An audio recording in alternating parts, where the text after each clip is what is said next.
down, and my husband and I thought, what do you put on a day like this? And we went, George Ezra. Oh, I didn't think you were going to say that. Yeah, we did. We haven't seen you for a while. It's great to have you back. Thank you. Really, really good. Yeah. Last time you were here, I'm sure your dad was here and we were doing jacket potatoes. We were doing baked beans. How could you forget? And he's here again. Is he? Yeah, I forgot. And he walked into the dressing room just now. But he is here again. Saying, are we having beans again tonight? Yeah, exactly. Yeah. We're not. So, George, where have you been then? I mean, because you made such a big impact with songs like we've just heard there, and then things went a little bit quiet for you. Yeah, I think you kind of have to strike the balance of not getting on people's nerves and disappearing for a bit, but also working out what it is you want to write and record. Makes sense, yeah. What you want to write about is important. Yeah, sure. Well, we're glad that you've got a new single, Don't Matter Now.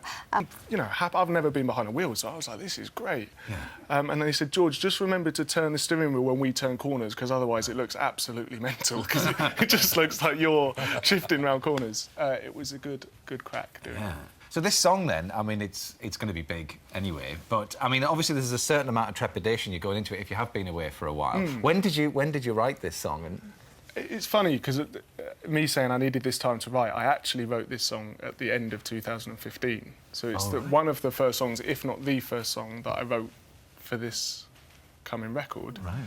And it's a strange feeling. You write something, you put it in your back pocket, and you keep writing. You know, how I like to do it is to stockpile and have far too many songs and then pick the best. Yeah. Is that the same for you, Alison? Is that how you like to do it? Or? No, if I'm not liking something, I just stop it. You know, I tend to only to finish the things that I'm feeling all right about. Yeah. But I mean, you know, it's great. When you're that prolific, yeah, fantastic. But it's not the way I roll. Yeah, don't get me wrong. They're not all great. They're not like the same. it's quite easy to pick most of them. No, it's good just to make sure for me. And then it's normally quite obvious which ones you should commit to. Yeah, and this was one of them. And you're having this, well, I mean, 2 years ago when the album came out, you were massive, you're going to be massive again.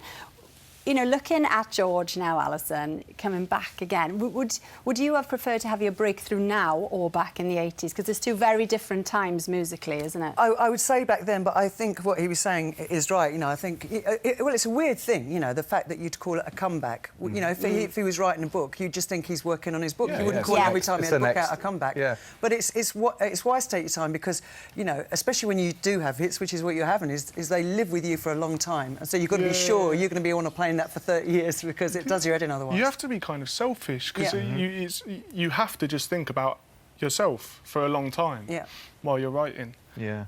You're the one that has to play it each night, and I think people can tell if you're not into it. Exactly. You know. For sure. Yeah, and you don't have a name for the new album or even a release date yet. You just or do you?